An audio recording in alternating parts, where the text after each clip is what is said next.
सर्वेभ्यो नमो नमः मित्रों। मैं संपूर्णानंद शास्त्री सर, मैं आप लोगों का इस प्रबल एकेडमी की ओर से बहुत बहुत हार्दिक स्वागत करता हूं।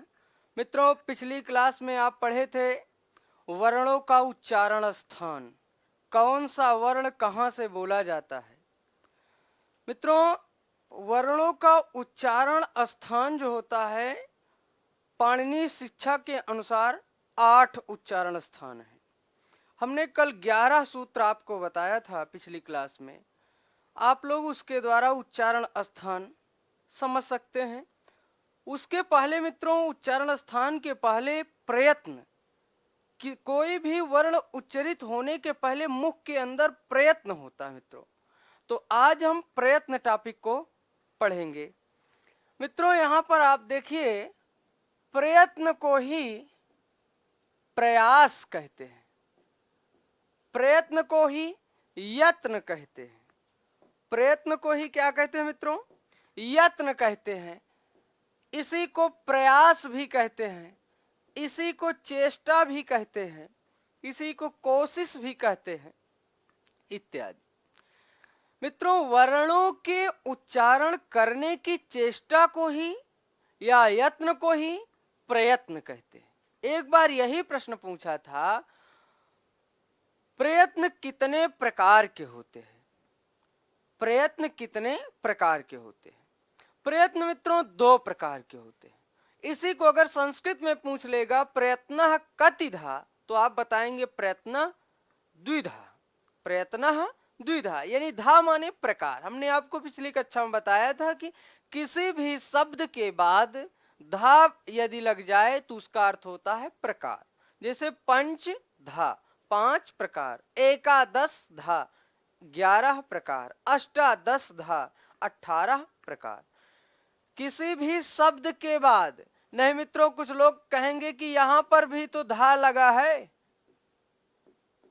सुविधा, सुविधा में धा लगा है, लेकिन सुविधा एक शब्द है, सु भी कोई शब्द नहीं है मित्रों। इसलिए किसी सार्थक शब्द के बाद यदि धा लगता है तो वहां पर धा का अर्थ होता है प्रकार। प्रयत्न मित्रों 2 प्रकार के होते हैं। कितने प्रकार के? 2 प्रकार के। एक होता है आभ्यंतर प्रयत्न और दूसरा होता है बाह्य प्रयत्न।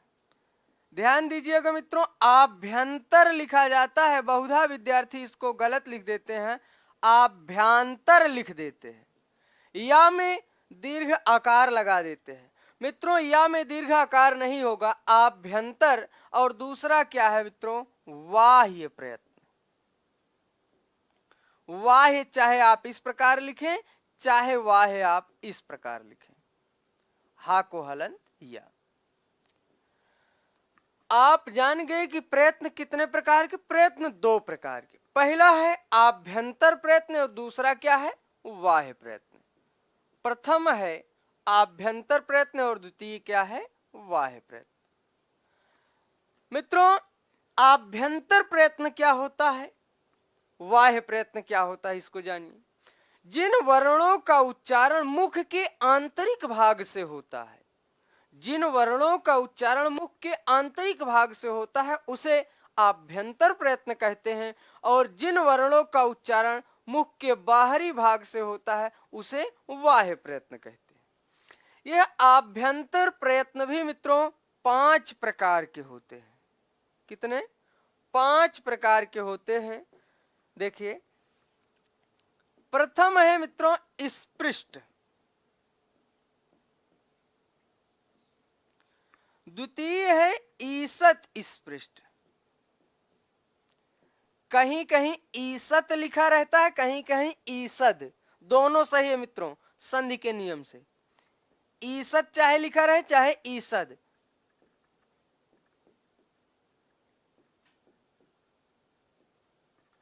और तीसरा है मित्रों ईसत विवृत।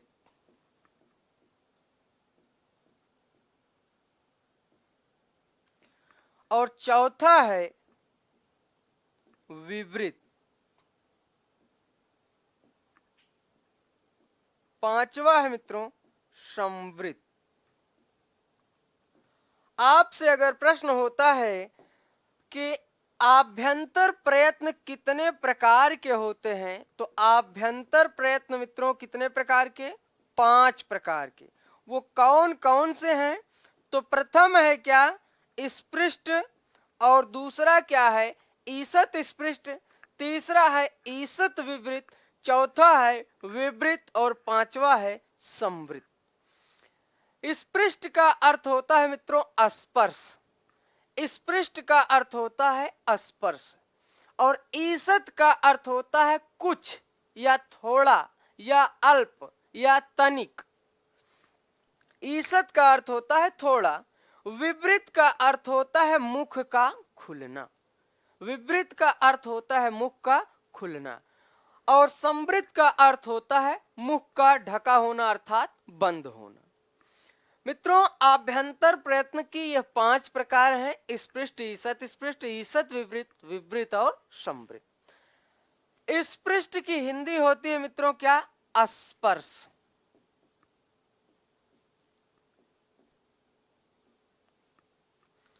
स्पृष्ट की हिंदी होती है क्या? स्पर्श। मित्रों, इसके लिए संस्कृत में एक सूत्र आता है। वो संस्कृत में जो सूत्र है वो इस प्रकार है: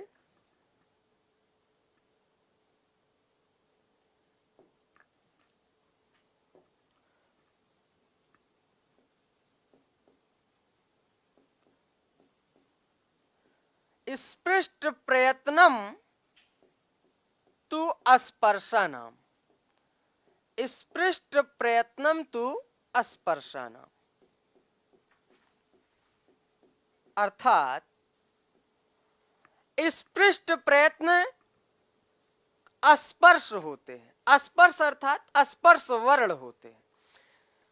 स्पृष्ट प्रयत्न तो स्पर्श वर्ण होते हैं, और स्पर्श वर्ण हम आपको बताए हैं उच्चारण वर्णमाला में स्पर्श वर्णों की संख्या कितनी होती है मित्रों? 25 होती है। कौन कौन से? का से लेकर के मां तक के वर्ण क्या है? स्पृष्ट वर्ण। और इसके लिए एक सूत्र आता है मित्रों क्या? ईसत स्पृष्टम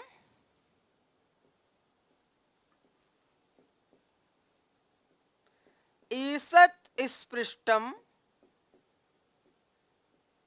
अंतस्थानाम,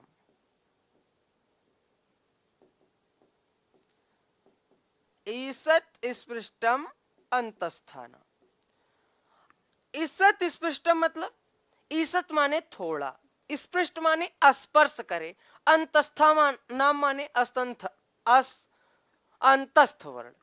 ईसत स्पृष्ट को ही अंतस्थ वर्ण कहते हैं। अंतस्थ वर्णों की संख्या होती है 4। कौन कौन से? या, व, र, ला। और यही चारों वर्ण मित्रों, यही चारों वर्ण अर्ध स्वर कहे जाते हैं। एक बार प्रश्न पूछा था केवल यह लिख कर के या और व कैसे वर्ण है? या और व अर्ध स्वर है। या और व तो अर्ध स्वर है ही, लेकिन या, व, र, ला ये जो चारों अंतस्थ वर्ण हैं इनको ही अर्ध स्वर भी कहते हैं मित्रों। फिर अगला है ईसत विवृत। इसके लिए सूत्र आता है मित्रों विवृतम विवृतम तु स्वराणाम, विवृतम तु स्वराणाम।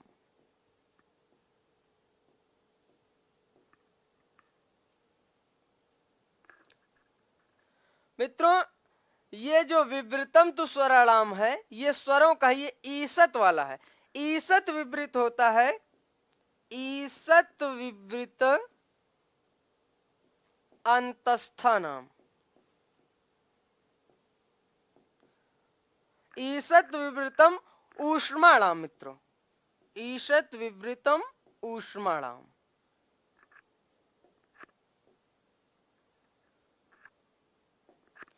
ऊष्माणाम। ईसत विवृत को क्या कहते हैं? ऊष्म वर्ण। मित्रों, कहने का तात्पर्य यह है कि ऊपर से लेकर के 3 क्रमांक तक व्यंजन आते हैं। ऊपर से लेकर के 3 क्रमांक तक व्यंजन आ जाते हैं, स्पृष्ट, ईसत स्पृष्ट, ईसत विपरीत। स्पर्श में मित्रों कहां से कहां तक? का से लेकर के मां पर्यंत वर्ण, का से लेकर के मां तक के वर्ण क्या कहलाते हैं? स्पर्श वर्ण। इन्हीं को मित्रों कादयो मावसाना भी कहते हैं, इन्हीं को वर्गीय व्यंजन भी कहते हैं, इन्हीं को कूचू टूतू पू कहते हैं, इन्हीं को उदित वर्ण कहते हैं, और इन्हीं को क्या कहते हैं? का से लेकर के मां तक के वर्ण। मित्रों दूसरा क्या है? ईसत स्पृष्ट। ईसत स्पृष्ट वे वर्ण होते हैं जिनका उच्चारण करते समय जिह्वा हमारे मुख के कुछ भागों को, ईसत माने कुछ या थोड़ा या अल्प, जिनका उच्चारण करते समय जिह्वा हमारी मुख के थोड़े से भागों को स्पर्श करे, वो कैसे वर्ण है? ईसत स्पृष्ट वर्ण। जो अंतस्थ वर्ण है, अंतस्थ वर्णों की संख्या कितनी है मित्रों? 4 है। कौन कौन से? या, व, रा, ल। इन्हीं को मित्रों अर्धस्वर भी कहते हैं। इन्हीं को क्या कहते हैं? अर्धस्वर। इसकी संख्या मित्रों स्पर्श वर्ण की संख्या, इसकी संख्या है मित्रों कितना? 25, और इसकी संख्या है 4, और इसकी भी संख्या कितनी है? 4। ईसत विवृत। ईसत माने कुछ या थोड़ा या अल्प, विवृत माने मुख का खुलना। ऐसे वर्ण जिनका उच्चारण करते समय मुख का, ऐसे वर्ण जिनका उच्चारण करते समय मुख के थोड़े से भाग खुले, थोड़े से भाग खुले, उन्हें कैसे वर्ण कहते हैं? ईसत विवृत वर्ण। ईसत विवृत वर्णों की संख्या कितनी है? 4 है। ये कौन कौन से हैं? जिनको आप वर्णमाला में ऊष्म वर्ण पढ़े हैं, ऊष्म व्यंजन, वही क्या है? ईसत विवृत वर्ण। इनकी भी संख्या मित्रों 4 है। कौन कौन से हैं? श, श, स, ह। इनकी भी संख्या कितनी है? 4 है। इसी को सल प्रत्याहार के नाम से भी जानते हैं, और इसको यण प्रत्याहार के नाम से जानते हैं। मित्रों अगला है विवृत। क्या है? विवृत है। विवृत के लिए जो संस्कृत में सूत्र आता है वो आता है मित्रों विवृतम तु स्वराणाम। ये कई बार पूछ चुका है मित्रों, विवृतम स्वराणाम।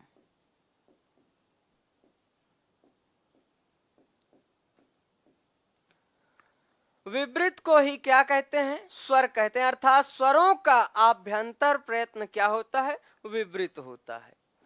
सभी स्वर।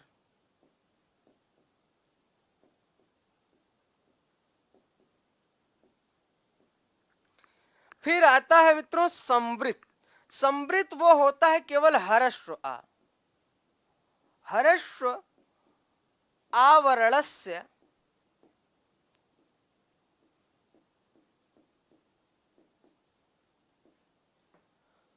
प्रक्रिया दशायां तु,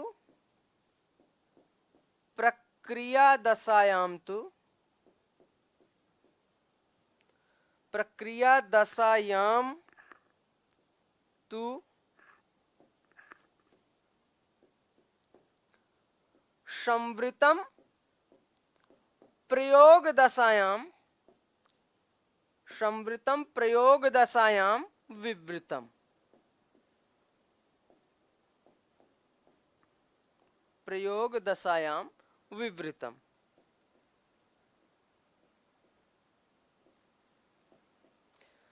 कहने का तात्पर्य यह है मित्रों, केवल हरस्व आ, हरस्व आ का प्रक्रिया दशा में संवृत प्रयत्न होता है, नहीं तो प्रयोग दशा में यानी उच्चारण की अवस्था में इसका भी आभ्यंतर प्रयत्न विवृत ही होता है।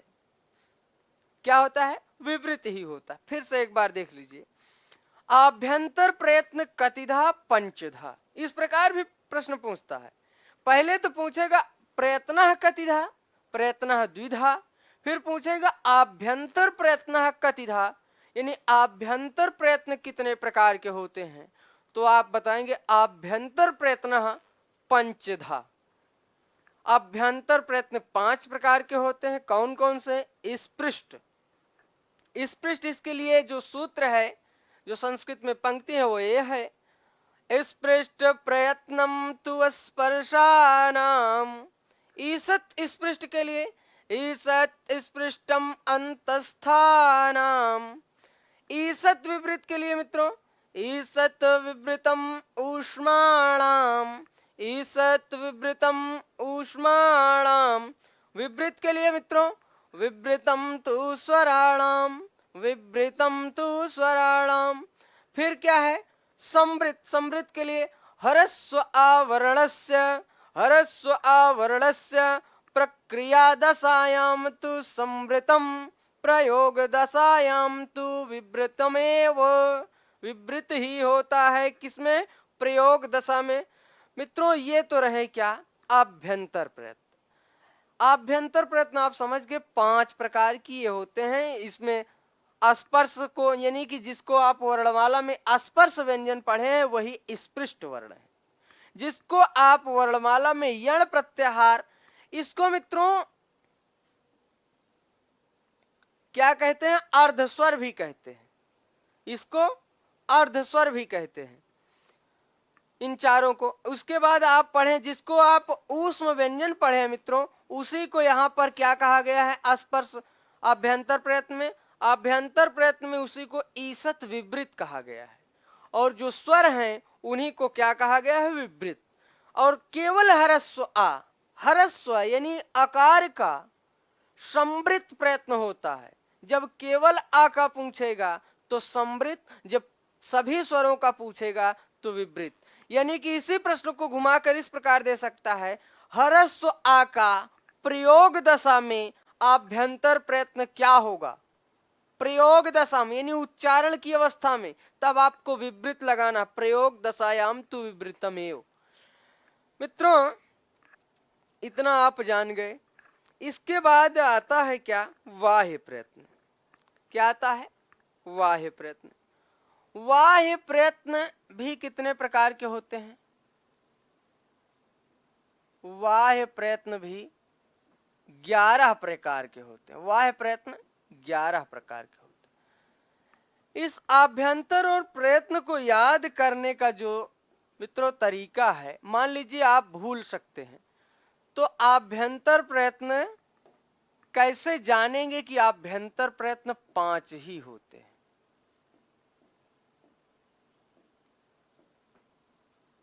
आभ्यंतर ये क्या है? वाह्य। हमने आपको बताया कि ये कितने प्रकार के होते हैं? 11 प्रकार के। ये कितने प्रकार के होते हैं मित्रों? 5 प्रकार के। आभ्यंतर प्रयत्न 5 प्रकार के, बाह्य प्रयत्न 11 प्रकार। कहने का तात्पर्य है कि जिनमें वर्णों की संख्या ज्यादा है वो कम, और जिनमें वर्णों की संख्या कम है वो ज्यादा। आप अभ्यंतर के 5 भेद आप पढ़ लिए। वाह्य के कितने प्रकार मित्रों? वाह्य के होते हैं 11 प्रकार। कितने? 11 प्रकार। वो 11 प्रकार कौन कौन से हैं? आइए देखते हैं।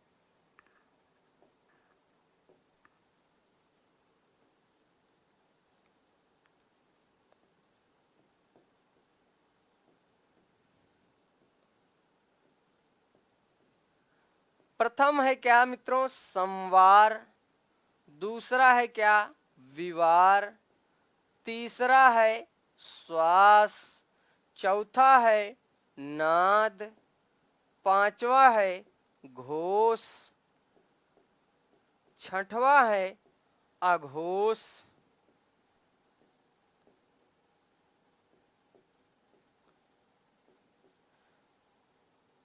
सातवां है मित्रों अल्प प्राण।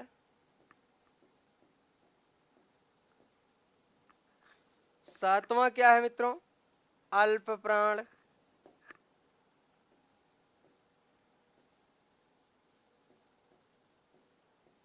आठवां क्या है? महाप्राण। आठवां क्या है मित्रों? महाप्राण। नौवां क्या है? नौवां है उदात्त। 10वां बाह्य प्रयत्न है मित्रों क्या? अनुदात्त।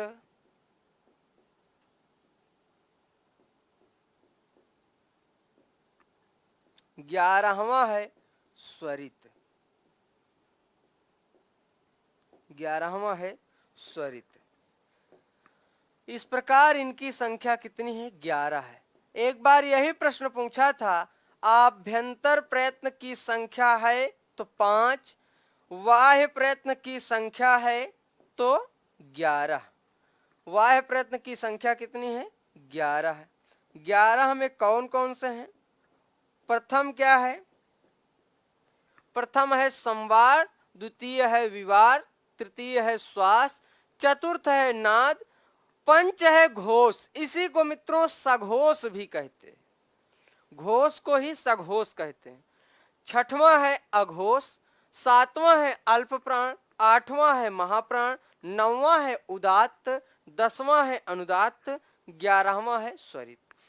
मित्रों जैसे हमने आपको बताया, अभ्यंतर प्रयत्न में ऊपर के 3 प्रयत्न व्यंजनों के थे और नीचे के 2 प्रयत्न स्वरों के थे। ठीक इसी प्रकार मित्रों ऊपर से लेकर के, यहां से लेकर के 8 तक मित्रों व्यंजनों के बाह्य प्रयत्न है। ये किसके प्रयत्न है मित्रों? व्यंजनों के। ये हैं व्यंजनों के बाह्य प्रयत्न। और ये जो है मित्रों नीचे यानी 9 से लेकर के 11 तक, ये है मित्रों किसके? स्वरों के। स्वर के अर्थात अच के। और ऊपर जो है 1 से लेकर के 8 तक वो किसके हैं? हल के। मित्रों किसी भी वर्ण का बाह्य प्रयत्न 4 होता है।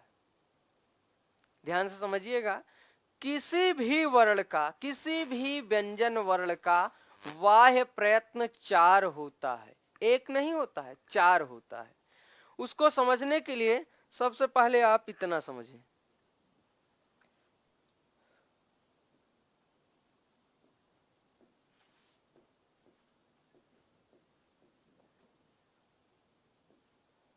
मित्रों ये क्या लिखा गया है? का वर्ग। क्या लिखा गया है? का वर्ग। ये क्या है? चा वर्ग।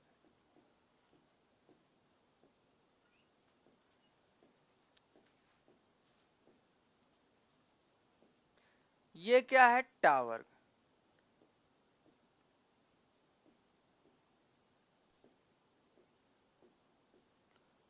ये मित्रों ता वर्ग।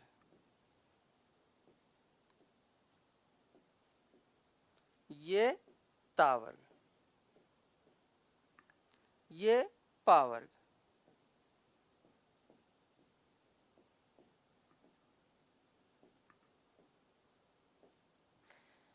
यानी कि हमने लिखा का वर्ग, ता वर्ग, चा वर्ग, का वर्ग, चा वर्ग, टा वर्ग, ता वर्ग और पा वर्ग। मित्रों ये का वर्ग हो गया, च वर्ग हो गया, ट वर्ग, त वर्ग और प वर्ग। इसको ध्यान से समझिएगा।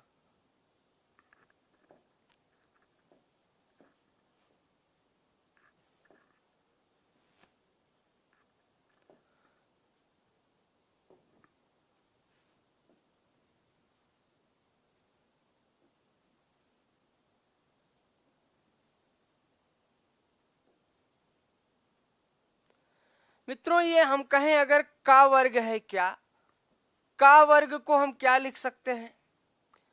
का के ऊपर अगर हम 1 लिख दें तो कोई दिक्कत? का के ऊपर हमने यहां 1 लिख दिया, कोई दिक्कत नहीं। यानी कि 1 का तात्पर्य है कि यह वर्गीय व्यंजन के प्रथम वर्ण है। यहां पर हमने लिखा 2, यहां पर लिखा इसी प्रकार 3, यहां पर लिखा 4 और यहां पर 5। यानी कि ये प्रत्येक वर्गों के प्रथम वर्ण, ये द्वितीय वर्ण, ये तृतीय वर्ण, ये चतुर्थ वर्ण, ये पंचम वर्ण या पंचमाक्षर। मित्रों इसी से एक ट्रिक बनती है। ट्रिक क्या है मित्रों? ध्यान दीजिएगा। 1 3 5, 1 3 5। 1 3 5 जो है मित्रों क्या है, 1 3 5 जो है अल्प प्राण। अल्प प्राण का तात्पर्य क्या है?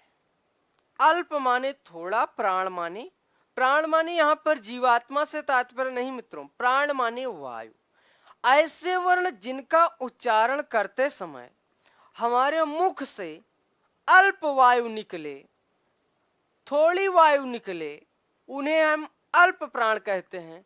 और ऐसे वर्ण जिनका उच्चारण करते समय हमारे मुख से अधिक वायु निकले, ज्यादा वायु निकले, उन्हें हम क्या कहते हैं? महाप्राण। मित्रों, इसी को मृदु व्यंजन भी कहते हैं। इसी को, जिसको अल्प प्राण कहते हैं, उसी को मृदु व्यंजन भी कहते हैं। और जिसको महाप्राण कहते हैं उन्हीं को परुष व्यंजन कहते हैं। पुरुष नहीं मित्रों, परुष अर्थात कठोर व्यंजन। 1 3 5 यानी का ग अंगा, च ज ञ, ट ड ळ, त द न, प ब म, ये कैसे वर्ण है मित्रों? ये अल्प प्राण है। ये कैसे हैं? अल्प प्राण। और ये दूसरा और चौथा वर्ण, दूसरा और चौथा वर्ण, यानी कि वर्गों का द्वितीय वर्ण और वर्गों का चतुर्थ वर्ण, ये महाप्राण कहलाते हैं। कैसे प्राण? महाप्राण। मित्रों, इसी को समझने के लिए अगर हम 1 3 5 लिखे हैं, 1 3 5 का तात्पर्य क्या है मित्रों? अल्प प्राण। 1 3 5 को अल्प प्राण कहते हैं। यानी कि अल्प प्राण कौन कौन है? 1 3 5। इसको हम संक्षेप में 135 कह सकते हैं। क्या? 135। जैसे आपको बिना बताए, पहली बार जब आप दूरवाणी को लिए अर्थात फोन को लिए, तो आप समझ गए कि कुछ दिन चलाने के बाद समझ गए कि कस्टमर केयर का नंबर होता है 121 या 198। ठीक इसी प्रकार ये अल्प प्राण ग्राहक का नंबर है 1 3 5, 135। मित्रों, ये तो 135 केवल का से मां तक के वर्ण रहे और व्यंजनों की संख्या होती है 33। 25 ही लिखे गए हैं, 25 लिखे गए, अभी 8 बाकी हैं। तो 8 जो है, एक तो यण है और दूसरा सल है। यण का तात्पर्य आप जानते हैं, या वा रा ला, यानी कि या वा रा ला को हम क्या लिख सकते हैं? यण प्रत्याहार। अब पूरा हो गई बात, अल्प प्राण के लिए बात पूरी हो गई कि 135 यण को क्या कहते हैं मित्रों? अल्प प्राण। 135 यण, 135 यण का मतलब प्रथम, तृतीय और पंचम तथा यण प्रत्याहार का वर्ण अल्प प्राण कहलाता है। मित्रों, इसी प्रकार जो द्वितीय और चतुर्थ है, द्वितीय और चतुर्थ है, वो कैसा है? वो महाप्राण है। द्वितीय और चतुर्थ यानी वर्गों का द्वितीय वर्ण और वर्गों का चतुर्थ वर्ण। इसको हम संक्षेप में क्या लिखेंगे? 2 4 यानी 24। 2 4 24 हो गया। और 24 के बाद अभी 4 व्यंजन जो बचे थे मित्रों, कौन से? ऊष्म व्यंजन। ऊष्म व्यंजन को किस प्रत्याहार से? सल प्रत्याहार के नाम से जानते हैं। यानी कि जब हम 24 सल कहेंगे तो हो जाएगा महाप्राण, जब हम 135 यण कहेंगे तब क्या होगा? अल्प प्राण। अल्प प्राण का तात्पर्य मित्रों, ऐसे वर्ण जिनका उच्चारण करते समय हमारे मुख से हवा कम निकले, वायु कम निकले, उन्हें अल्प प्राण। मित्रों, आप प्रयास करके देख सकते हैं, जिन वर्णों पर हमने टिक लगाया है, यहाँ पर 1 3 5 निशान लगाया, उस पर आप उन वर्णों का आप उच्चारण करिए और अपनी हाथ की हथेली को अपने मुख के सामने ऐसे रखिए और बोलकर प्रयास करिए, क ग अंग, क ग अंग। आपको लगेगा हवा कुछ कम निकली, कुछ लोगों को लग रहा है ना हवा तो बराबर निकली। जी, 1 3 5 जब आपने कहा तो हवा बराबर निकली, लेकिन जब आप तुलना करेंगे दूसरे, चौथे और 1 3 5 से, तब आपको प्रतीत होगा हवा किसमें ज्यादा निकल रही है। अब द्वितीय वर्ण आप बोलिए, जरा हाथ की हथेली को ऐसे रखिए और खा बोलिए। खा, खा, खा, घा, घा। और आप का और खा आप बोलिए। का बोले तो आवाज यानी कि हवा कम निकली, और खा बोलिए खा। आपको लग रहा होगा कि का बोलने पर हवा कम निकल रही है और खा जैसे ही बोले हवा ज्यादा निकल रही का की तुलना में। मित्रों, जब हवा ज्यादा निकलेगी तो क्या होगा? महाप्राण। जब हवा कम निकलेगी यानी वायु कम निकलेगी तो उसे क्या कहते हैं? अल्प प्राण। इन्हीं अल्प प्राण वालों को, अल्प प्राण वाले अक्षरों को कैसा व्यंजन मित्रों? मृदु व्यंजन या कोमल व्यंजन कहते हैं। मृदु व्यंजन या कोमल व्यंजन। इसी महाप्राण वाले को मित्रों क्या कहते हैं? परुष व्यंजन। परुष या कठोर। परुष या कठोर व्यंजन। कैसा व्यंजन? कठोर।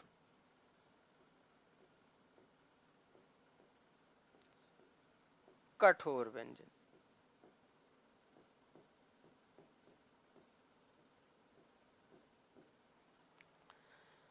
मित्रों, इतना आप जान गए। सल का तात्पर्य तो आप समझ रहे हैं ना? सल का तात्पर्य क्या है? सल का तात्पर्य है ये क्या?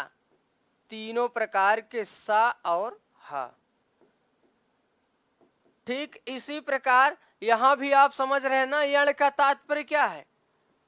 या, व, र, ल। या, व, र, ल।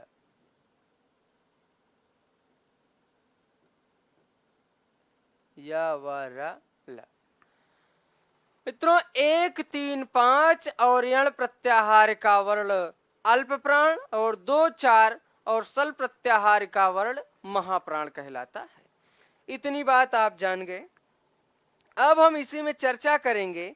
अभी आपसे पूछे थे कि किसी भी व्यंजन वर्ण का बाह्य प्रयत्न कितना होता है? 4 होता है।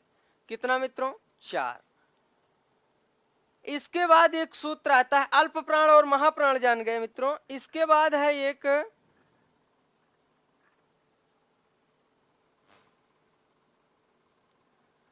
जो अभी हमने आपको संक्षेप में बता दिया, 1 3 5 के अलावा यण और 2 4 के अलावा सल। 1 3 5 को मित्रों एक परिभाषा संस्कृत में इस प्रकार देकर देता है, केवल समझ लीजिए, लिखाएंगे नहीं। वर्गाणाम प्रथम तृतीय पंचम अक्षराणाम अल्प प्राणाः, वर्गाणाम द्वितीय चतुर्थाः वर्णाः महाप्राणाः। शलो महाप्राणाः, यणो अल्प प्राणाः। शलो मतलब सल जो है महाप्राण है, यण जो है अल्प प्राण है मित्रों। तो अगर हम कहें कि किसी भी व्यंजन वर्ग का कितना होता है मित्रों? 4 बाह्य प्रयत्न होता है। हम अगर कहें व्यंजन का, एक व्यंजन है क्या मित्रों? का बाह्य प्रयत्न कितना होगा? 4 होगा। का बाह्य प्रयत्न कितना होगा? 4 होगा। इसके पहले एक सूत्र और है मित्रों, उसको समझ लीजिए।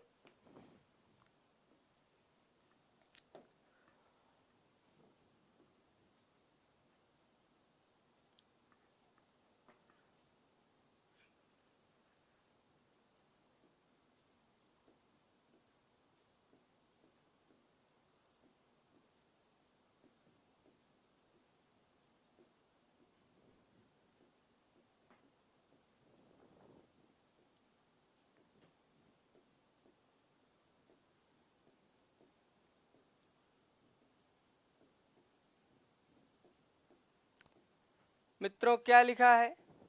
यह सूत्र बहुत ही महत्वपूर्ण है बाह्य प्रयत्न की दृष्टिकोण से। लिखा क्या है मित्रों? खरो विवाराः श्वासा अघोषाश्च, खरो विवाराः श्वासाय घोषाश्च खरो विवाराः श्वासा अघोषाश्च। मित्रों, जब तक आप लय से नहीं पढ़ेंगे, आपको याद नहीं होगा, चीजें याद नहीं होगी, तो फिर परीक्षा समय आप भूल गए तो फिर सब कुछ भूला ही नजर आएगा। खरों का तात्पर्य है क्या मित्रों? खर। खरों का तात्पर्य है खर। खरों मतलब वो खर नहीं, कुछ लोग समझ रहे हो खरो यानी खर पतवार कीटनाशक की दवाई यहाँ उपलब्ध है ना। खर का मतलब यहाँ पर 13 वर्ण उपलब्ध हैं। कौन कौन से? वर्गों का प्रथम वर्ण, वर्गों का द्वितीय वर्ण और तीनों प्रकार के सा किस प्रत्याहार में मित्रों? खर प्रत्याहार में आते हैं। सूत्र है खरो विवाराः श्वासा अघोषाश्च खरो विवाराः श्वासा अघोषाश्च। विवाराः मतलब मित्रों विवार, श्वासा मतलब मित्रों श्वास, अघोषाश्च लिखा है मित्रों, इसमें संधि विच्छेद करेंगे तो अघोषाः धंचा, यानी कि खर प्रत्याहार का विवार श्वास और अघोष वाह्य प्रयत्न होता है। अघोषाः का तात्पर्य क्या है? अघोष। अब खर प्रत्याहार के अंतर्गत कौन कौन से वर्ण आते हैं इनको समझ लेते हैं मित्रों। खर प्रत्याहार के अंतर्गत कौन कौन से वर्ण आएंगे आप कैसे जानेंगे? खर प्रत्याहार के अंतर्गत सबसे पहले प्रत्याहार बताने लिखने की हमने प्रक्रिया आपको पहले ही बताया था।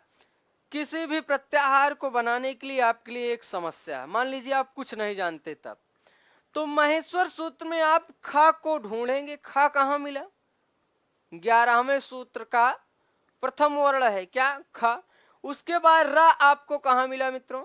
13वें सूत्र का र। आप लास्ट में जो अंतिम वर्ण है वो र। ख से लेकर के र तक के वर्णों को लिखना है। किसको नहीं लिखना है? प्रत्येक सूत्रों का अंतिम वर्ण इत संज्ञक है, उन्हीं को नहीं लिखना है। तो आइए लिखते हैं ख फ छ ठ थ च ट त क प श श स। यही मित्रों कितने वर्ण हैं? आप अगर गिनेंगे तो शायद 13 वर्ण हैं। ये 13 वर्ण कैसे हैं मित्रों?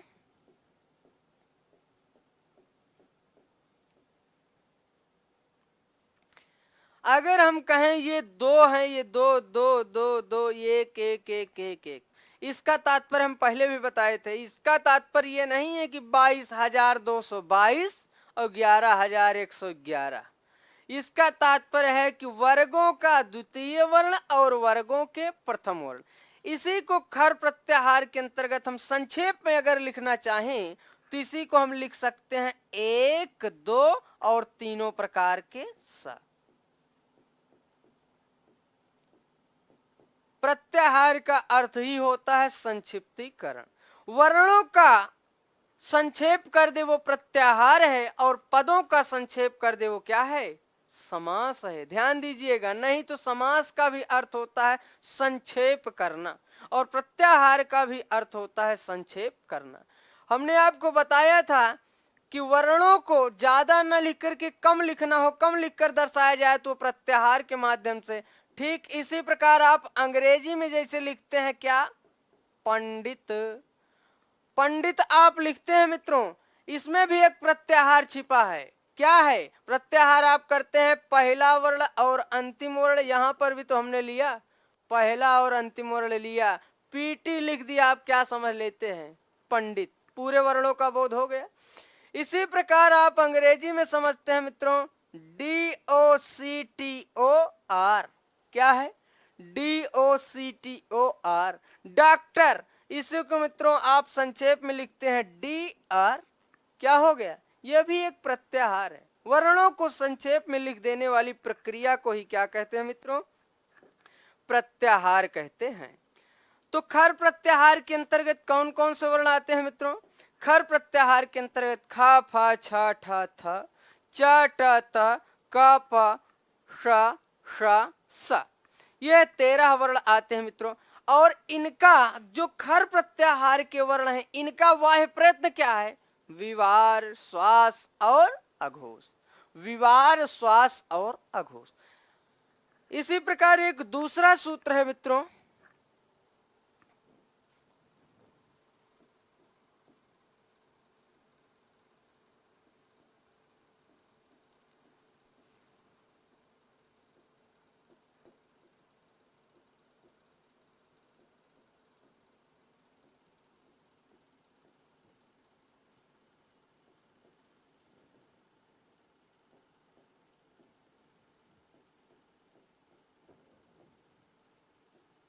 क्या है मित्रों?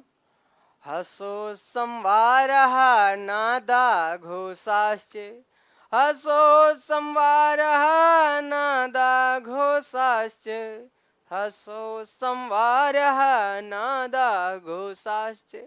हसो, हसो माने मित्रों हस, जैसे खरो माने खर, वैसे हसो माने क्या होता है मित्रों? हस होता है। और हस क्या है? हस एक प्रत्याहार है। हस प्रत्याहार के अंतर्गत कौन कौन से वर्ण आएंगे? संवारः का तात्पर्य है क्या मित्रों? संवार। संवारः का तात्पर्य है संवार।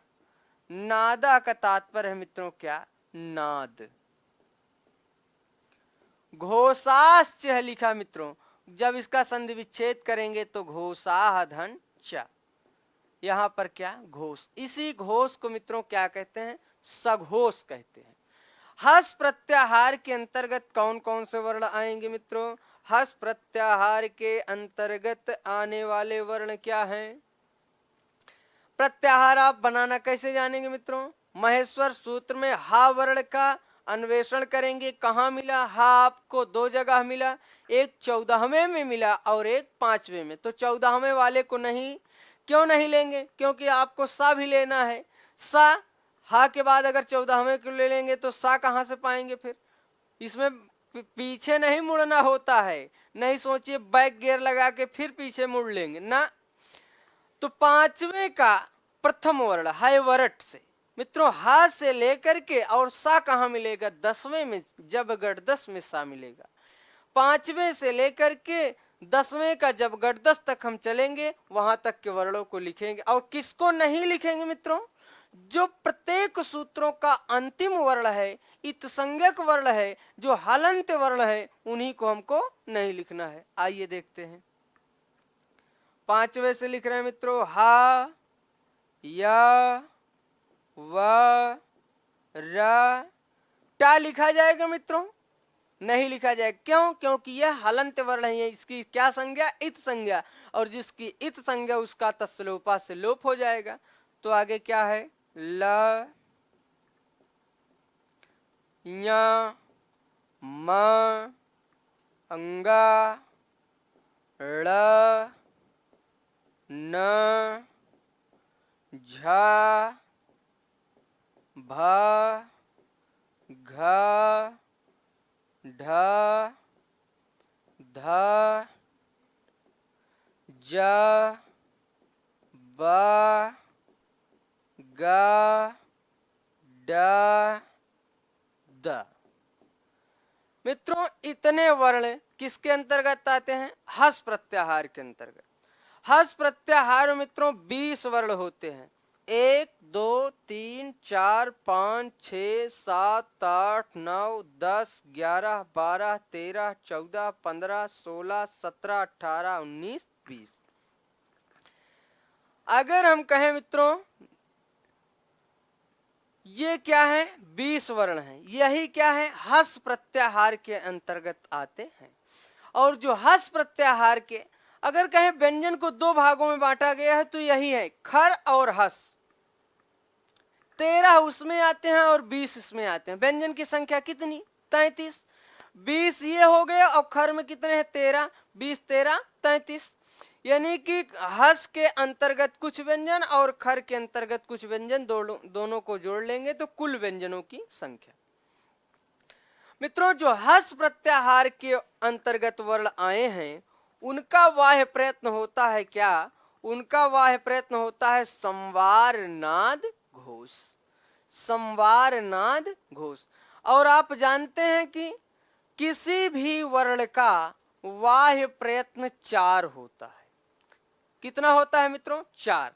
अब हम लिख रहे हैं, मान लीजिए यहां पर हमने लिख दिया इया। इया का वाह्य प्रयत्न कितना होता है मित्रों? 4 होता है। कौन कौन से हुए? सबसे पहले तो इया आप देखेंगे किस प्रत्याहार में आया है। इया आया है हस प्रत्याहार में। किस प्रत्याहार में मित्रों? देखिए इया किस प्रत्याहार में? हस प्रत्याहार। और हस प्रत्याहार में आया है तो हस प्रत्याहार में 3 वाह्य प्रयत्न है। कौन कौन से? संवार नाद घोष। यहां पर पहले लिख लेंगे इया का क्या? संवार नाद घोष। संवार नाद घोष। हमने कहा मित्रों कि किसी भी व्यंजन वर्ण का वाह्य प्रयत्न 4 होता है। तो 3 तो मिल गए हस प्रत्याहार के अंतर्गत। और चौथा कौन सा है मित्रों? अब चौथा आपको पता करना है इया अल्प प्राण है कि महाप्राण है। तो हमने आपको बताया था 135 यण। क्या 135 यण के अंतर्गत आ रहा है? यानी 1, 3, 5। यहां पर अब देखेंगे कि ये कैसा है मित्रों? अल्प प्राण है कि महाप्राण है? इया कैसा है? इया ये संवारनाद घोष तो हो गया। अब देखिए इया अल्प प्राण है कि महाप्राण है? इया क्या है मित्रों? 1, 3, 5 यानी 5वां वर्ण है। तो ये कैसा है? अल्प प्राण है। कैसा है मित्रों? अल्प प्राण। तो यहां पर लिख लेंगे क्या? यहां पर लिखेंगे मित्रों क्या? यहां पर लिखेंगे अल्प प्राण। यहां पर क्या लिख लेंगे? अल्प प्राण। यानी कि इया के 4 जो वाह्य प्रयत्न हैं आप जान लिए। संवार नाद घोष। एक बार जो 2019 में मित्रों यूजीसी नेट जेआरएफ में पूछ लिया था, ख वर्ण का वाह्य प्रयत्न होता है। जेआरएफ में पूछा था मित्रों, यूजीसी का जो पेपर होता है संस्कृत में पूछा था। वहां पर ख वर्णेभ्यो ख वर्णः वाह्य प्रयत्न कः। तो मित्रों ख वर्ण का वाह्य प्रयत्न क्या होता है? अब यहां समझ लें ख वर्ण का वाह्य प्रयत्न क्या होता है। तो अगर हम कहें ख वर्ण का वाह्य प्रयत्न आप कैसे जानेंगे मित्रों? क्या ख इस हस में मिल रहा है क्या? देखिए अगर ख हस में नहीं मिलेगा तो हमने कहा कि व्यंजन को 2 ही भागों में बांटा है, या तो खर या तो हस। अगर हस में नहीं मिला खा तो कहां मिलेगा? खर में। देखिए इस हस में खा है, देख लीजिए हस में नहीं है तो किस में है मित्रों? यहां पर देखिए खर में है। खर का पहला ही वर्ण है क्या? ख। खर का पहला ही वर्ण क्या है? ख। तो ख का वाह्य प्रयत्न क्या होगा? 3 है। खरो विवारा श्वासा अघोषाश्च। यानी खर प्रत्याहार के अंतर्गत जितने भी वर्ण आएंगे उनका वाह्य प्रयत्न विवार होगा, श्वास होगा और अघोष होगा। ये 3 तो मिल गए। अब बताइए 3 के अलावा ख जो है अल्प प्राण है या वाह्य प्राण है? अगर अल्प प्राण है तो अल्प प्राण, वाह्य प्राण महाप्राण है तो महाप्राण। तो ख कैसा वर्ण है? ख द्वितीय वर्ण है। और हमने कहा द्वितीय और चतुर्थ वर्ण क्या होते हैं? महाप्राण। मित्रों ख का जो है विवार, श्वास, अघोष और महाप्राण। ख का जो है विवार, श्वास, विवार, श्वास, अघोष और क्या होगा मित्रों? महाप्राण। इसी प्रकार आपसे चाहे जो वर्ण पूछे, चाहे जो वर्ण आप पूछे, 4 होते हैं। कितने? 4। मान लीजिए आपसे पूछ लिया अंगा। अंगा का वाह्य प्रयत्न होता है मित्रों, क्या बताएंगे आप? अंगा का बाह्य प्रयत्न क्या होता है? अंगा आप देखेंगे कहाँ मिला आपको? अंगा हस में यहाँ पर आपको दिखाई दिया। कहाँ? ये हस में। हस में अगर दिखाई दिया तो इसके बाह्य प्रयत्न क्या? संवार, नाद, घोष। फिर आप पता करिए अंगा अल्प प्राण है कि महाप्राण है मित्रों? अंगा जो है अल्प प्राण है क्योंकि पंचमाक्षर है, अल्प प्राण। इसी प्रकार आपको चाहे जो क्वेश्चन दिया रहे, चाहे जो दिया रहे, आप आराम से उसको कर ले जाएंगे। केवल याद क्या रहे मित्रों आपको? 2 सूत्र, खरो विवाराः श्वासा अघोषाश्च और हसो संवाराः नादा घोषाश्च।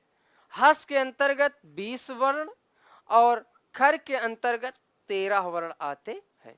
20, 13, 33 व्यंजन होते हैं। मित्रों हमने 8 बाह्य प्रयत्न की बात कर ली। कितने बाह्य प्रयत्न की? 8। देखिए, संवार हो गया, नाद हो गया, घोष हो गया, अल्प प्राण, विवार हो गया, श्वास हो गया, अघोष हो गया, महाप्राण। हमने आपको शुरुआत में ही बताया था कि ऊपर के जो 8 हैं वो किसके हैं बाह्य प्रयत्न मित्रों? ऊपर के जो 8 हैं वो व्यंजनों के बाह्य प्राण हैं, वे व्यंजनों के हैं। और जो नीचे के हैं वे स्वरों के हैं।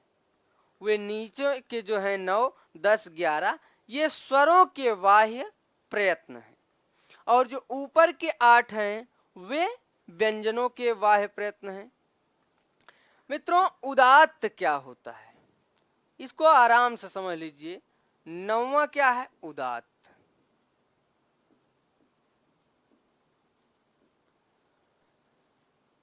उदात्त वह होता है मित्रों, उदात्त ध्यान दीजिएगा, इस प्रकार भी प्रश्न पूछ सकता है, उदात्त व्यंजनों के भेद हैं या स्वरों के?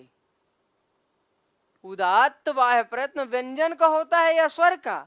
तो स्वर का होता है। अगर पूछा जाए संवार व्यंजन का भेद है कि स्वर का, तो व्यंजन का इस तरह से भी प्रश्न पूछ सकता है। ध्यान रखिएगा मित्रों। तो उदात्त चिन्ह जो है, उदात्त जो है स्वर का भेद मित्रों, उदात्त का कोई प्रतीक नहीं होता है। हम क्या बोल रहे हैं? उदात्त स्वर का कोई प्रतीक, कोई चिन्ह नहीं होता है। जो 10वां है मित्रों क्या है?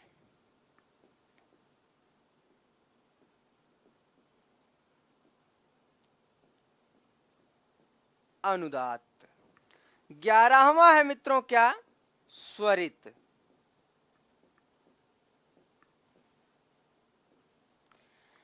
इसकी एक परिभाषा भी है मित्रों, उच्चैर उदात्तः। और अनुदात्त की परिभाषा है नीचैर उदात्तः। और स्वरित की है स्वरित समाहारः, समाहारः स्वरितः। जिन वर्णों का मुख के ऊपरी भाग से उच्चारण होता है उनको उदात्त स्वर कहते हैं। जिन वर्णों का मुख के निचले भाग से उच्चारण होता है उसे अनुदात्त स्वर कहते हैं। और जिन वर्णों का उच्चारण सामान्य प्रकार से होता है, यानी कि सामान्य रूप से होता है, उसे स्वरित स्वर कहते हैं। ना तो ऊपरी भाग से और न ही निचले भाग से, बल्कि सामान्य प्रकार से उसका उच्चारण होता है, उसे ही स्वरित स्वर कहते हैं। मित्रों यहाँ पर समझिए, हमने कहा उदात्त का कोई चिन्ह नहीं होता है। अनुदात्त का मित्रों किसी भी स्वर वर्ण के नीचे एक पड़ी रेखा लगी रहे तो उसे अनुदात्त स्वर कहते हैं। किसी भी स्वर वर्ण के नीचे एक पड़ी रेखा अगर लगी है तो उसे अनुदात्त स्वर कहते हैं। यानी कि इस प्रकार का प्रतीक। किसी भी स्वर वर्ण के ऊपर एक खड़ी रेखा अगर लगी है तो उसे ही मित्रों क्या कहते हैं? स्वरित स्वर कहते हैं। कैसा स्वर? स्वरित स्वर। इतना आप कंठस्थ कर लीजिए। उदात्त का कोई भी प्रतीक नहीं होता है। कुछ लोग समझ रहे होंगे कि उदात्त का गुणा प्रतीक होगा, इसलिए हम मिटा देंगे अभी।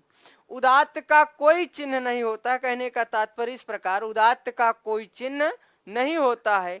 अनुदात्त का मित्रों किसी भी स्वर के नीचे पड़ी रेखा, और स्वरित का होता है किसी भी स्वर के ऊपर खड़ी रेखा होती है। इतना क्लियर करिए।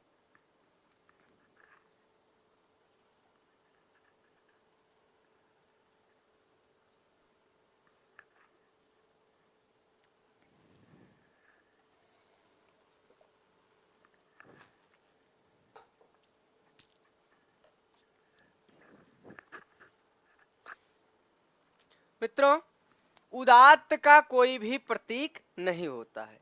अनुदात्त का क्या होता है, किसी भी स्वर के नीचे एक पड़ी रेखा, और स्वरित का प्रतीक होता है किसी भी स्वर के ऊपर एक खड़ी रेखा। अब हम मिटा दिए। अब हम आपसे पूछ रहे हैं कि ये बताइए आवर्ण ये कैसा है, उदात्त या अनुदात्त या स्वरित। तो मित्रों, हमने आपको पहले ही कहा था उदात्त का कोई भी चिन्ह नहीं होता है, लेकिन कुछ विद्वानों को लग रहा होगा कि ये देखिए, ये वाला प्रतीक यहाँ लिखा नहीं, ये हो गया ये, और स्वरित वाला प्रतीक ये है। तो कुछ विद्वान हमको बता देते हैं कि आवर्ण जो है अनुदात्त और स्वरित दोनों है। मित्रों, यही गलत है। आवर्ण तो इस प्रकार लिखा ही जाएगा यार, इसके अतिरिक्त तो जो इसमें प्रतीक या चिन्ह लगाया जाए वो, इसके अतिरिक्त आपने कुछ लगाया नहीं, इसलिए कैसा स्वर, उदात्त स्वर। लेकिन मित्रों, इसी में अगर हम कहें आ के नीचे इस प्रकार का हम एक प्रतीक लगा दिए, अब बताइए कैसा स्वर। यहां से आप देखकर बता सकते हैं अनुदात्त का यह प्रतीक है, तो ये अब अनुदात्त स्वर हो गया। कैसा स्वर मित्रों, अनुदात्त स्वर। इसी को अगर हम कहें मित्रों इस प्रकार, इसी आ के ऊपर इस प्रकार का अगर हम प्रतीक लगा दें, तब यह कैसा स्वर है। यह स्वर किसका है मित्रों, ये इसका प्रतीक है ना, तो अब ये क्या हो गया, स्वरित स्वर। कैसा स्वर, स्वरित स्वर। यानी स्वरों के बाह्य प्रयत्न 3 होते हैं। कौन कौन से, उदात्त, अनुदात्त, स्वरित। व्यंजन के बाह्य प्रयत्न 8 होते हैं। कौन कौन से, संवार, विवार, श्वास, नाद, घोष, अघोष, अल्प प्राण, महाप्राण। अल्प प्राण 1 3 5 यण, महाप्राण 2 4 सल।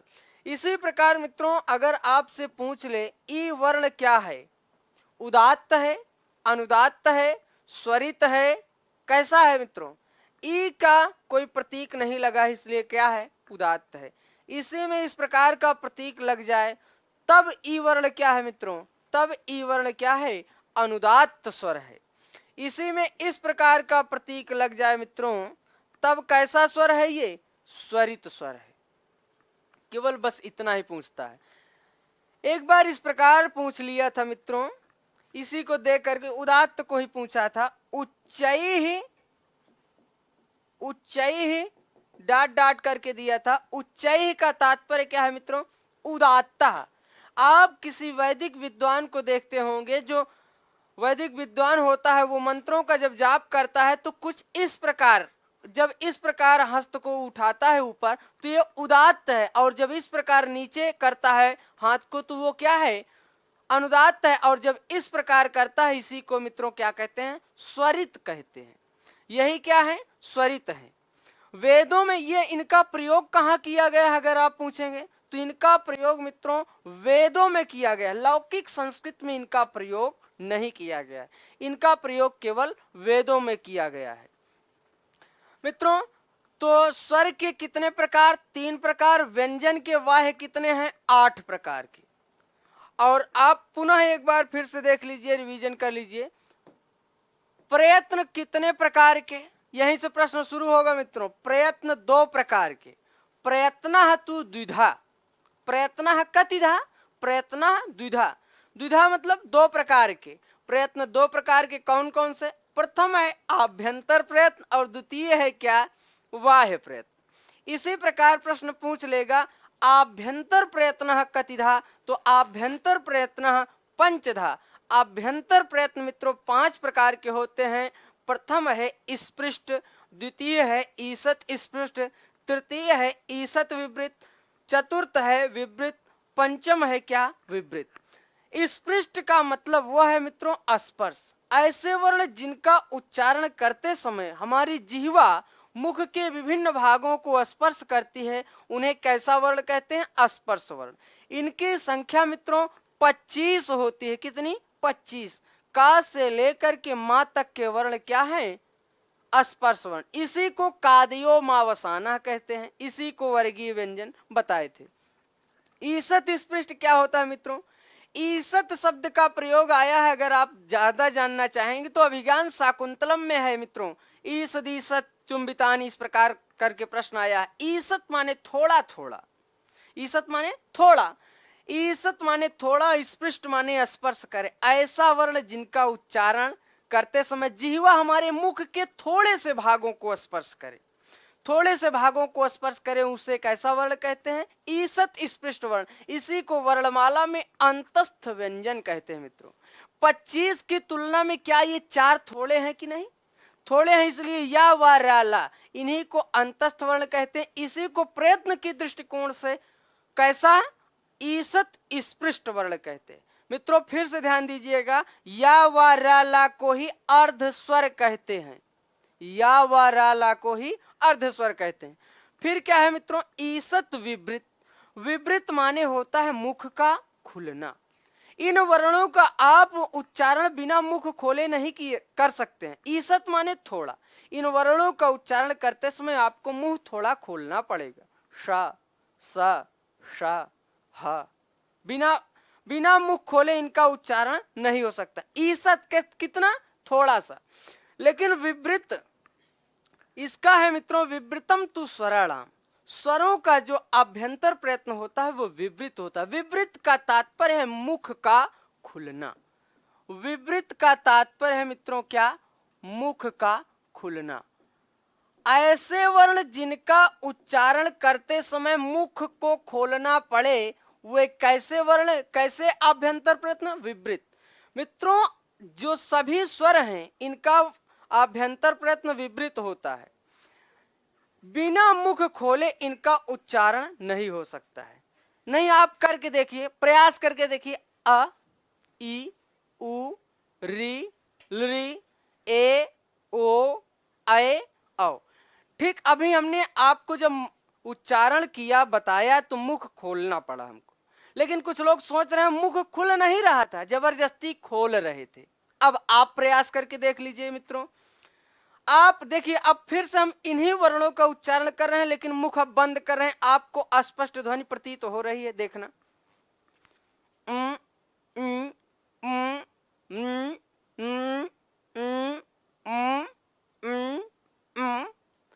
मित्रों हमने सब वर्णों का, सभी स्वरों का उच्चारण किया, लेकिन आपको कुछ अस्पष्ट ध्वनि प्रतीत हुई नहीं। अर्थात कहने का तात्पर्य यह है कि स्वरों का उच्चारण करने के लिए हमें मुख को खोलने की आवश्यकता पड़ेगी ही पड़ेगी।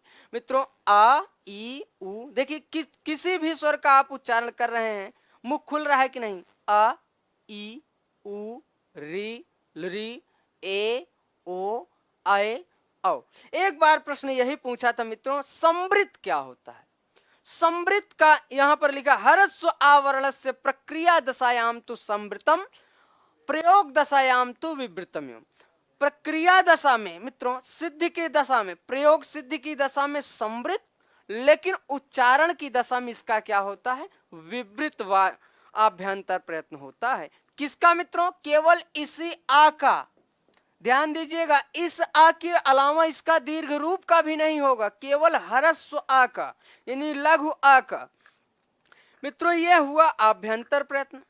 बाह्य प्रयत्न की, आभ्यंतर प्रयत्न की संख्या कितनी है मित्रों? 5। और बाह्य प्रयत्न की संख्या कितनी है? 11। बाह्य प्रयत्न की संख्या क्या है? 11 है। वो 11 कौन कौन से हैं? इधर से देखिए, संवार, विवार, श्वास, नाद, घोष, अघोष, अल्प प्राण, महाप्राण। ये ऊपर के 8 व्यंजनों के हैं, नीचे के 3 क्या हैं? स्वरों के। जैसे इसमें भी बताए थे मित्रों, इसमें जो है ऊपर के 3 क्या हैं?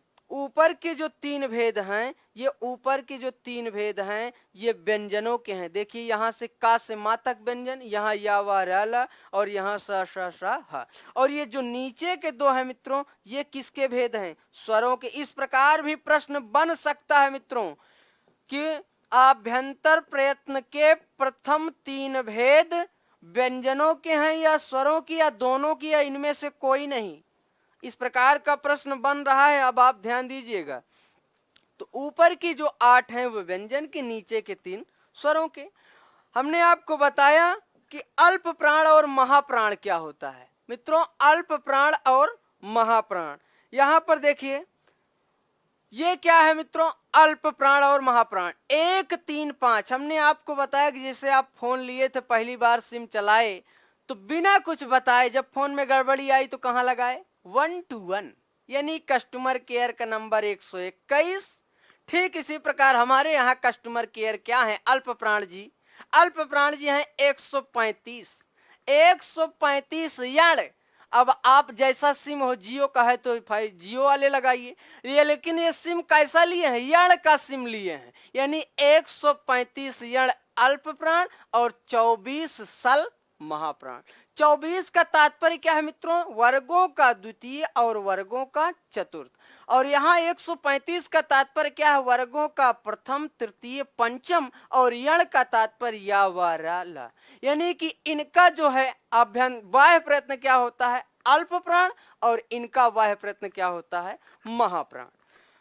मित्रों इसी प्रकार आप जब इतना जान लेंगे तो कोई भी वर्ण, हमने आपसे बताया था कोई भी वर्ण है उसका, कोई भी वर्ण है, अगर मान लीजिए यहाँ पर इया लिखा है मित्रों, इया का बाह्य प्रयत्न क्या होता है? तो इया का बाह्य प्रयत्न आप कैसे जानेंगे? हमने आपको बताया था ना, पहले आपको बताए थे कि इया किस प्रत्याहार के अंतर्गत आ रहा है? इया हस प्रत्याहार के अंतर्गत आ रहा है। अगर हस प्रत्याहार के अंतर्गत आ रहा है तो इसका सूत्र क्या होता है? हसो संवारः नादा घोषाः। हसो संवारः नादा घोषाः। यानी कि मित्रों जो हस प्रत्याहार के वर्ण आएंगे उनके तो 3 बाह्य प्रयत्न मिल गए आपको आराम से इस सूत्र के अंतर्गत। क्या? संवार, नाद, घोष। हमने आपको पहले बताया मित्रों क्या कि 1 3 5 यण क्या है? अल्प प्राण या महाप्राण। तो यहाँ क्या है मित्रों? 5वां अक्षर है, तो 5वां क्या है? 1 3 5 अर्थात अल्प प्राण, 5वां अक्षर अल्प प्राण। यानी कि किसी भी व्यंजन वर्ण का बाह्य प्रयत्न 4 होता है, 3 नहीं, न 2, न कम, न 5, 4 होता है। क्या? संवार, नाद, घोष। संवार, नाद, घोष इस सूत्र से मिल गया। और ये यहाँ जो है अल्प प्राण है कि महाप्राण, इसको आपको 135 और 24 से ज्ञात हो गया। मित्रों इसी प्रकार जो एक अगला सूत्र था इसको भी आप याद कर लीजिए। कौन सा? ये महत्वपूर्ण है। क्या? खरो विवारा श्वासा अघोषाश्च। खरो विवारा श्वासा अघोषाश्च। हमने फिर बताया आपको, खरो का मतलब ये नहीं खर पतवार कीटनाशक। मित्रों खरो का तात्पर्य है खर प्रत्याहार। प्रत्याहार की यह शर्त पूरा कर रहा है। प्रत्याहार में 2 वर्ण, प्रथम वर्ण कभी भी हलंत नहीं होगा और द्वितीय वर्ण सदैव हलंत होगा। खर प्रत्याहार के अंतर्गत ये कितने वर्ण मित्रों? 13। ख, फ, छ, ठ, थ, च, ट, त, क, प और तीनों प्रकार के स। इसको आप कभी भी यह गलती मत करिएगा कि ये 22,222 है। ये वर्गों का द्वितीय वर्ण है, ये वर्गों का प्रथम वर्ण है, ये तीनों प्रकार के सा हैं। इसमें अगर आपसे कोई पूछ लिया कि मित्रों इसका बताइए बाह्य प्रयत्न क्या होता है, इसका बाह्य प्रयत्न क्या होता, मान लीजिए हमने आपको दिया क्या? था वर्ण। था वर्ण का बाह्य प्रयत्न क्या होगा?